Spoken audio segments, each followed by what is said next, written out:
When Tucker started the show, there was a thing he said. He said, well, I never eat on TV. And then he joined Fox and Friends. Or sleep. I never sleep on TV. Tucker Carlson made his name by bow ties. It made you famous. Now with clip-ons. Tucker, I think you're highly skilled at whatever it is you do. Exactly, whatever it is I do. Tucker Carlson in full suit in the dunk tank. Yep, you see him at night at 8 o'clock Eastern time, and he came from this show. Right. So It Tucker, all started here. I'm very excited for your book. It's out. It's called Ship of Fools. But first things first, I've been dying to ask you this. I watched you on CNN in Crossfire in very serious situations, and you know in 4 hours on Fox and Friends, you're serious, you're fun, you're conversational. What did that do for you being in that format? Well, how different was it? It was like boot camp. It broke down my dignity, and then it rebuilt me. Do you know what I mean? Yeah. I became a completely different person. I never did a dunk tank on Crossfire. And which is a shame. Total shame. Yeah. Total shame. I loved it. The one thing I would say, in total sincerity, hardest show to host that's ever been. Why? Fox and Friends. Right. Because of its duration, the time, and the range of stuff. I mean, you go from talking about the things at the very center of the national conversation to cooking. And it's just the whole range. I mean, it really takes everything you have. Why did you decide to get rid of the bow ties? Because that was your signature. Because when you walk through Penn Station with the bow tie, it really is a provocative act. It's like a middle finger around your neck, and people just respond in the most hostile way. And I thought, I don't want to get in a fist fight going to the train. I give up. Right. Who are the Ship of Fools? Your brand new book. You're talking about the elites, and there's a new category of elites. Well, I just was obsessed with the question, why did the president get elected? Why did the country elect Donald Trump? I mean, we covered the campaign, watched it carefully, and the explanations I was hearing were insane. Oh, Putin did it. Voters are racist. They voted for... It's like so dumb. And so I spent a year thinking about it, and the answer is because the people in charge, by the way, in both parties to some extent, made a series of really bad decisions, never admitted it, and critically never learned a single thing from it, and instead blamed voters for the problems. And in the end, voters said, you know what? We're going to punish you. You're not listening to us, and we're going to do something so radical that you're going to have to pay attention. We're going to elect someone you didn't expect, Donald Trump. And by the way, what happened? The people in charge completely ignored the lesson, refused to learn anything, and instead continued to attack the voters even more. Who in particular is in the ship?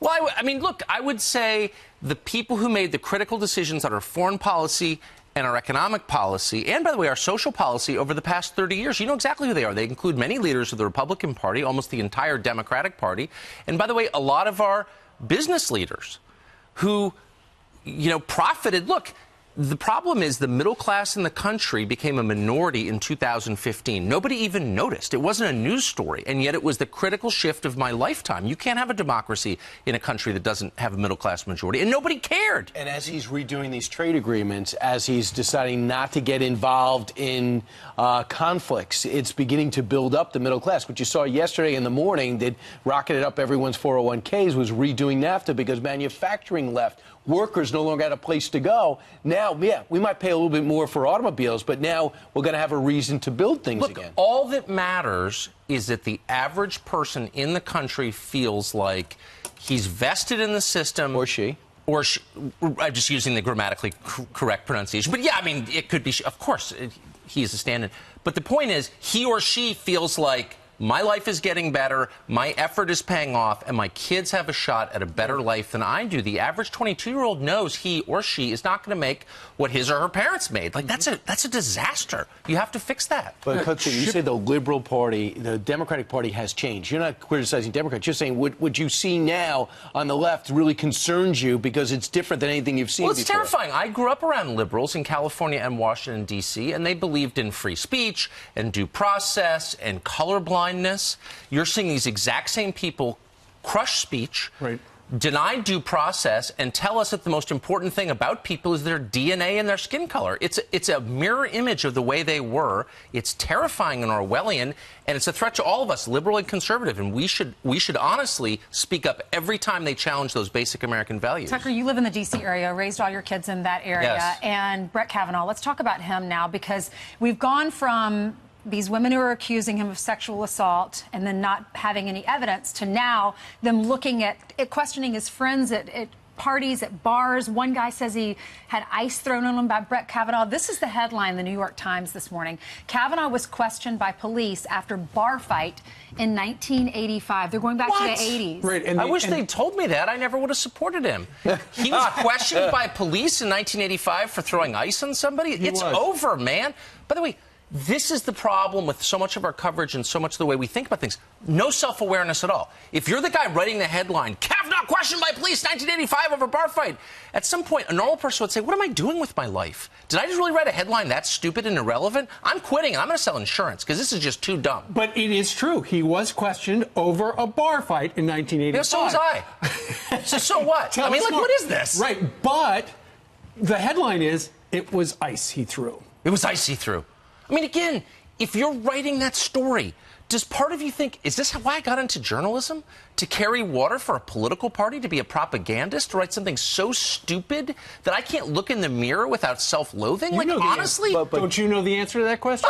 No, people never pause to ask, what am I doing with my life? But the whole thing is, I think this story more than any other, they're actually talking about a woman who's 50, talking about 10th grade, a man who's in 12th grade, and both can't reconstruct the scenes. Then they go to the freshman year in Yale, and the main accuser says, I drank so much, I didn't remember. I needed a week to remember it was Brett Kavanaugh or not. I had to ask people. And had the New York Times walked away from that story. But that could sink a Supreme Court justice. But do you understand that? Democrats don't control the Senate, actually, the last I checked. And Republicans, if I could levy one criticism of them, it's they're way too literal. They play along with this. It's Lucy and the football. The Democrats are acting in utterly bad faith. Every person who's watching this carefully knows that. And yet Republicans are like responding to each one. Well, I'm not sure it really. And it's like, no. Shh. This is not serious. The guy's a sitting federal judge. He's issued scores of opinions. 309. Thank you. If you disagree with the reasoning in those or his constitutional analysis, tell me so. Don't tell me a single word about his college drinking. It's stupid, it's irrelevant, and I'm not playing along. That's what Republican senators ought to be saying. Well, the Republican senators do not do what the Democrat senators do, which is stick together. Exactly. The Republicans, you've got 3 or 4. No. But you know what they're not doing?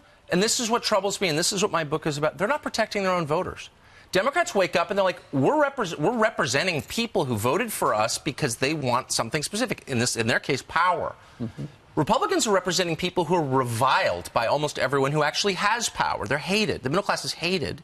And they're not standing up for and defending their own people. What is that? And by people, by the way, I'm talking about a socioeconomic class. I'm not talking about an ethnic group or immigrants versus non-immigrants, any of that identity politics garbage. I'm talking about people in the center of our economy. And those people are hated by everyone in Hollywood and everyone in finance, and the Republicans should be their protectors, and they're not. All right. The brand new book comes out today, Ship of Fools. Tucker Carlson, thank you very much. Good to have you back on the couch. You spun me up, man. I'm going. Yeah. I'll see you on the radio, but are you going to do the show from New York? Yeah, all week. Yeah. Okay. I love it. It's the Big Apple, man. 8 million people, 8 million stories. I love it here. Do you miss us?